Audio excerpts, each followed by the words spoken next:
Épître aux Philippiens, chapitre 1. Paul et Timothée, serviteurs de Jésus-Christ, à tous les saints en Jésus-Christ qui sont à Philippe, aux évêques et aux diacres. Que la grâce et la paix vous soient données de la part de Dieu notre Père et du Seigneur Jésus-Christ. Je rends grâce à mon Dieu de tout le souvenir que je garde de vous, ne cessant dans toutes mes prières pour vous tous, de manifester ma joie au sujet de la part que vous prenez à l'Évangile depuis le premier jour jusqu'à maintenant. Je suis persuadé que celui qui a commencé en vous cette bonne œuvre la rendra parfaite pour le jour de Jésus-Christ. Il est juste que je pense ainsi de vous tous, parce que je vous porte dans mon cœur, soit dans mes liens, soit dans la défense et la confirmation de l'Évangile, vous qui tous participez à la même grâce que moi, car Dieu m'est témoin que je vous chéris tous avec la tendresse de Jésus-Christ. Et ce que je demande dans mes prières, c'est que votre amour augmente de plus en plus en connaissance et en pleine intelligence pour le discernement des choses les meilleures, afin que vous soyez purs et irréprochables pour le jour de Jésus-Christ, remplis de fruits de justice qui est par Jésus-Christ, à la gloire et à la louange de Dieu. Je veux que vous sachiez, frères, que ce qui m'est arrivé a plutôt contribué au progrès de l'Évangile. En effet, dans tout le prétoire et partout ailleurs, nul n'ignore que c'est pour Christ que je suis dans les liens, et la plupart des frères dans le Seigneur, encouragés par mes liens, ont plus d'assurance pour annoncer sans crainte la parole. Quelques-uns, il est vrai, prêchent Christ par envie et par esprit de dispute, mais d'autres le prêchent avec des dispositions bienveillantes.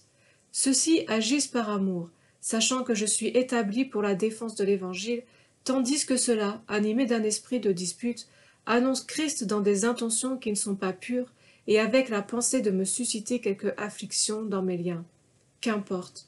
De toute manière, que ce soit pour l'apparence, que ce soit sincèrement, Christ n'est pas moins annoncé. Je m'en réjouis, et je m'en réjouirai encore, car je sais que cela tournera à mon salut, grâce à vos prières et à l'assistance de l'Esprit de Jésus-Christ. Selon ma ferme attente et mon espérance, je n'aurai honte de rien, mais maintenant, comme toujours, Christ sera glorifié dans mon corps avec une pleine assurance, soit par ma vie, soit par ma mort, car Christ est ma vie, et mourir m'est un gain. Mais s'il est utile pour mon œuvre que je vive dans la chair, je ne saurais dire ce que je dois préférer. Je suis pressé des deux côtés. J'ai le désir de m'en aller et d'être avec Christ, ce qui est de beaucoup et le meilleur, mais à cause de vous, il est plus nécessaire que je demeure dans la chair. Et je suis persuadé, je sais que je demeurerai et que je resterai avec vous tous, pour votre avancement et pour votre joie dans la foi, afin que, par mon retour auprès de vous, vous ayez en moi un abondant sujet de vous glorifier en Jésus-Christ. Seulement, conduisez-vous d'une manière digne de l'évangile de Christ, afin que, soit que je vienne vous voir, soit que je reste absent, j'entende dire de vous que vous demeurez ferme dans un même esprit, combattant d'une même âme pour la foi de l'Évangile, sans vous laisser aucunement effrayer par les adversaires, ce qui est pour eux une preuve de perdition, mais pour vous de salut. Et cela vient de Dieu, car il vous a été fait la grâce par rapport à Christ, non seulement de croire en lui, mais encore de souffrir pour lui, en soutenant le même combat que vous m'avez vu soutenir et que vous apprenez maintenant que je soutiens encore. Chapitre 2. Si donc il y a quelque consolation en Christ, et s'il y a quelque soulagement dans l'amour, s'il y a quelque communion d'esprit, s'il y a quelque compassion et quelque miséricorde, rendez ma joie parfaite, ayant un même sentiment, un même amour, une même âme, une même pensée. Ne faites rien par esprit de parti ou par vaine gloire, mais que l'humilité vous fasse regarder les autres comme étant au-dessus de vous-même. Que chacun de vous, au lieu de considérer ses propres intérêts, considère aussi ceux des autres. Ayez en vous les sentiments qui étaient en Jésus-Christ. Existant en forme de Dieu, il n'a point regardé son égalité avec Dieu comme une proie à arracher, mais il s'est dépouillé lui-même, en prenant une forme de serviteur, en devenant semblable aux hommes. Et il apparut comme un vrai homme. Il s'est humilié lui-même, se rendant obéissant jusqu'à la mort, même jusqu'à la mort de la croix. C'est pourquoi aussi Dieu l'a souverainement élevé, et il a donné le nom qui est au-dessus de tout nom, afin qu'au nom de Jésus, tout genou fléchisse dans les cieux, sur la terre et sous la terre, et que toute langue confesse que Jésus-Christ est Seigneur à la gloire de Dieu le Père. Ainsi, mes bien-aimés, comme vous avez toujours obéi, mettez en œuvre votre salut avec crainte et tremblement, non seulement comme en ma présence, mais bien plus encore maintenant que je suis absent, car c'est Dieu qui produit en vous le vouloir et le faire selon son bon plaisir.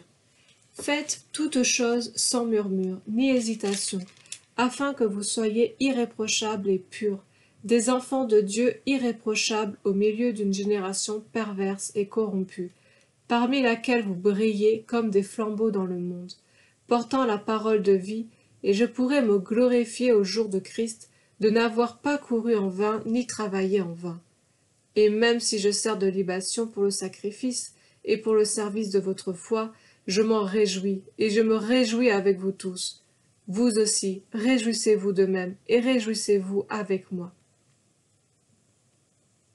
J'espère dans le Seigneur Jésus vous envoyer bientôt Timothée, afin d'être encouragé moi-même en apprenant ce qui vous concerne, car je n'ai personne ici qui partage mes sentiments, pour prendre sincèrement à cœur votre situation.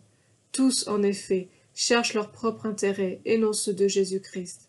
Vous savez qu'il a été mis à l'épreuve en se consacrant au service de l'Évangile avec moi comme un enfant avec son père.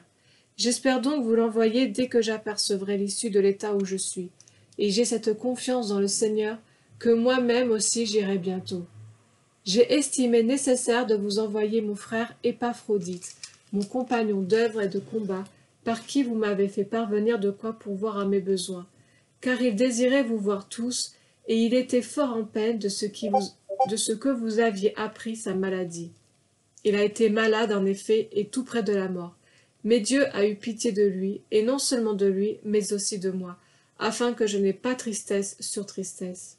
Je l'ai donc envoyé avec d'autant plus d'empressement, afin que vous vous réjouissiez de le voir, et que je sois moi-même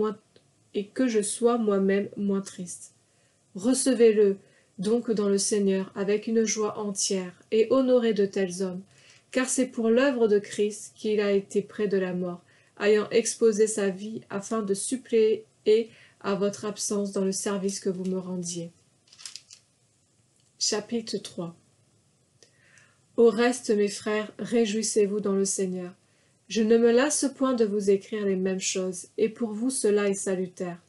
Prenez garde aux chiens, prenez garde aux mauvais ouvriers, prenez garde aux faux circoncis, car les circoncis, c'est nous qui rendons à Dieu notre culte par l'Esprit de Dieu, qui nous glorifions en Jésus-Christ, et qui nous mettons point notre confiance en la chair. Moi aussi, cependant, j'aurais sujet de mettre ma confiance en la chair. Si quelqu'un croit pouvoir se confier en la chair, je le puis bien davantage. Moi, circoncis le 8e jour, de la race d'Israël, de la tribu de Benjamin, hébreu né d'Hébreux, quant à la loi, pharisien, quant aux zèles, persécuteur de l'Église, irréprochable à l'égard de la justice de la loi. Mais ces choses qui étaient pour moi des gains, je les ai regardées comme une perte à cause de Christ. Et même je regarde toutes choses comme une perte à cause de l'excellence de la connaissance de Jésus-Christ mon Seigneur, pour lequel j'ai renoncé à tout. Je les regarde comme de la boue, afin de gagner Christ, et d'être trouvé en lui, non avec ma justice, celle qui vient de la loi, mais avec celle qui s'obtient par la foi en Jésus-Christ, la justice qui vient de Dieu par la foi. Ainsi je connaîtrai Christ et la puissance de sa résurrection, et la communion de ses souffrances, en devenant conforme à lui dans sa mort, pour parvenir, si je puis, à la résurrection d'entre les morts. Ce n'est pas que j'ai déjà remporté le prix, ou que j'ai déjà atteint la perfection, mais je cours pour tâcher de le saisir, puisque moi aussi j'ai été saisi par Jésus-Christ. Frères, je ne pense pas l'avoir saisi, mais je fais une chose. Oubliant ce qui est en arrière, et me portant vers ce qui est en avant, je cours vers le but pour remporter le prix de la vocation céleste de Dieu en Jésus-Christ. Nous tous donc, qui sommes des hommes faits, ayons cette même pensée, et si vous êtes en quelque point d'un autre avis, Dieu vous éclairera aussi là-dessus. Seulement, au point où nous sommes parvenus, marchons d'un même pas. Soyez tous mes imitateurs, frères, et portez les regards sur ceux qui marchent selon le modèle que vous avez en nous. Car il en est plusieurs qui marchent en ennemis de la croix de Christ. Je vous en ai souvent parlé, et j'en parle maintenant encore en pleurant. Leur fin sera la perdition. Ils ont pour Dieu leur ventre, ils mettent leur gloire dans ce qui fait leur honte, ils ne pensent qu'aux choses de la terre. Mais nous sommes citoyens des cieux, d'où nous attendons aussi comme sauveur le Seigneur Jésus-Christ, qui transformera le corps de notre humiliation en le rendant semblable au corps de sa gloire, par le pouvoir qu'il a de s'assujettir toutes choses. Chapitre 4. C'est pourquoi, mes bien-aimés et très chers frères, vous qui êtes ma joie et ma couronne, demeurez aussi fermes dans le Seigneur, mes bien-aimés. J'exhorte Évodie et j'exhorte Syntyche à être d'un même sentiment dans le Seigneur. Et toi aussi, fidèle collègue, oui, je te prie de les aider, elles qui ont combattu pour l'Évangile avec moi et avec Clément et mes autres compagnons d'œuvre, dont les noms sont dans le livre de vie. Réjouissez-vous toujours dans le Seigneur. Je le répète, réjouissez-vous. Que votre douceur soit connue de tous les hommes. Le Seigneur est proche. Ne vous inquiétez de rien, mais en toute chose faites connaître vos besoins à Dieu par des prières et des supplications, avec des actions de grâce. Et la paix de Dieu qui surpasse toute intelligence gardera vos cœurs et vos pensées en Jésus-Christ. Au reste, frères, que tout ce qui est vrai, tout ce qui est honorable, tout ce qui est juste, tout ce qui est pur, tout ce qui est aimable, tout ce qui mérite l'approbation, ce qui est vertueux et digne de louange, soit l'objet de vos pensées. Ce que vous avez appris, reçu et entendu de moi, et ce que vous avez vu en moi, pratiquez-le, et le Dieu de paix sera avec vous. J'ai éprouvé une grande joie dans le Seigneur, de ce que vous avez pu enfin renouveler l'expression de vos sentiments pour moi. Vous y pensiez bien, mais l'occasion vous manquait. Ce n'est pas en vue de mes besoins que je dis cela, car j'ai appris à être content dans l'état où je me trouve. Je sais vivre dans l'humiliation, et je sais vivre dans l'abondance. En tout et partout, j'ai appris à être rassasié et à avoir faim, à être dans l'abondance et à être dans la disette. Je puis tout par celui qui me fortifie. Cependant, vous avez bien fait de prendre part à ma détresse.